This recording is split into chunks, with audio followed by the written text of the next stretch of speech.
suis Philippe Boinard, donc artiste programmeur, comme j'aime à le dire, et de l'autre côté, écrivain essayiste.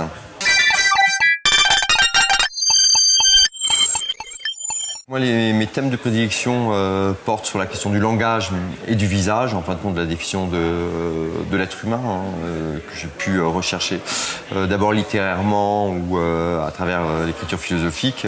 La question du numérique s'est imposée d'une part pour des questions d'écriture, c'est-à-dire avoir une écriture dynamique, beaucoup plus générative, et d'autre part aussi pour en correspondance quand même avec ce qu'était la définition de l'homme en notre époque, puisque l'homme se définit quand même majoritairement maintenant par une identité qui est liée au numérique, aux réseaux sociaux, à une identité voilà, qui est instituée au niveau de ces technologies.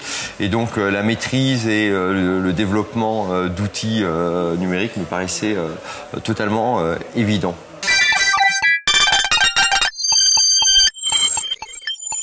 Alors dans le cadre du festival, j'ai proposé pas mal de choses. D'une part, donc une installation qui s'appelle Photomaton, qui est une installation voilà, qui a pas mal tourné, hein, aussi bien du Japon jusqu'au Canada, en passant par la Russie, pas mal de pays. Photomaton, c'est une cabine où les gens viennent et ils peuvent taper un texte qui va constituer leur visage. Et dès lors qu'ils prennent cette photo rejoint une communauté. Et donc il y avait 3 cabines, une donc à Dompierre, ici au Lab 71, une à Saint-Julien de Syrie, donc à 30 km d'ici de Dompierre et à 50 km de Mâcon, et une autre à Mâcon. Donc ici c'était une réflexion non pas tant sur ce qu'on appellerait les frontières socio-économiques, comme j'ai pu le faire par exemple à 50 ans en Yvelines. Ici on était beaucoup plus dans une réflexion effectivement sur la fracture géographique, c'est-à-dire les distances étant fortes, les populations effectivement se mélangent peu, puisque les gens de Saint-Julien par exemple, leur ville de référence c'est Charolles. Et donc les gens de Mâcon ne vont pas à Saint-Julien.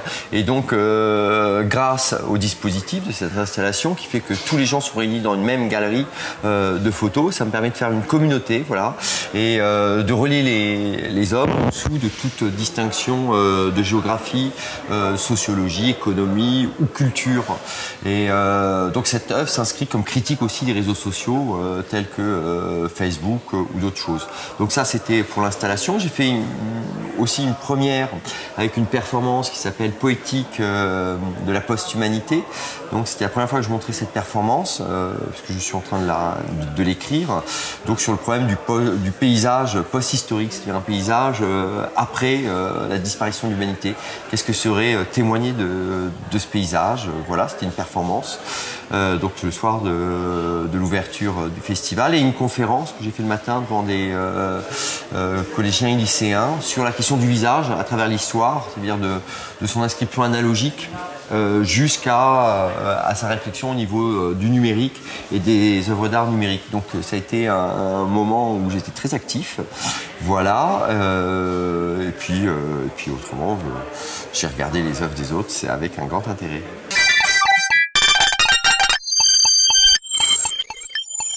Alors, sans décoder, pour Photomaton, c'était un peu une évidence. On a parlé avec Anne Aviron. C'était voilà, la question du territoire ici et sa fragmentation géographique par distance, qui est très bien connue par la bibliothèque de Saône-et-Loire, hein, puisqu'il y a plus de 200 effectivement points de bibliothèque. Certains vraiment qui sont très associatifs, donc ils savent parfaitement que cette fracture existe. Donc ça me semblait tout à fait évident. Et de l'autre côté, la performance, j'ai envie de dire que ça tombait à ce moment-là, hein, ça aurait pu être une autre performance, mais donc ça n'a pas été un choix, c'était plutôt l'opportunité effectivement de pouvoir, dans un cadre assez convenable, dans l'auditorium, pouvoir développer effectivement cette performance.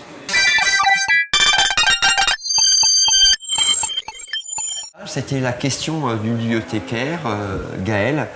Voilà, je dis pas qu'il n'y a pas eu d'autres moments vraiment très, mais ça a été vraiment, c'était une question très poignante pour moi. Sa réaction, face à ma performance, cette jeune femme était très remuée. Ça m'a ça m'a vraiment beaucoup touché de sentir que quelqu'un pouvait... Ben voilà, j'avais fait penser quelqu'un, réfléchir quelqu'un, et derrière le pessimisme qui est le mien et la noirceur, je trouve que ce qu'elle a dit m'a donné de l'espoir, quoi, que quelqu'un puisse parler du paysage, de la nature. Je trouvais ça très beau. Voilà, c'était un moment très touchant. C'est des moments qu'on n'attend pas en fait. C'est ça, je crois que c'est un moment de surprise. Et après, bon, il y a eu de très très beaux moments. Revoir François Bon, ça m'a beaucoup plu parce que ça faisait 10 ans qu'on ne se voyait plus. Et on était, pareil, très touchés de se revoir dans ce cadre-là, recroiser Grégory Lasserre et Anaïs, rencontrer pour la première fois Vincent Titilato, alors que ça fait quelques années qu'on peut être en relation à distance par des réseaux sociaux. Voilà, donc il y a eu tous ces moments, mais à un moment donné, quand ça survient et qu'on ne l'attend pas, et je crois qu'il se produit de l'événement. Et l'événement du public est toujours un des événements les plus beaux.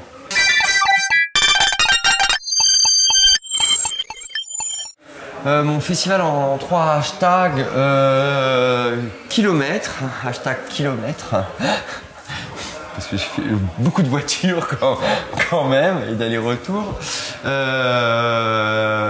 Hashtag fashion victime, spéciale dédicace à quelqu'un, et qui m'a beaucoup plu de ce côté-là. Et hashtag convivialité, parce que ça a été vraiment 3 jours très conviviaux, avec beaucoup de rire, beaucoup de sympathie. Et je crois que c'est bien de ne pas se prendre au sérieux, de laisser passer le temps et d'en rire.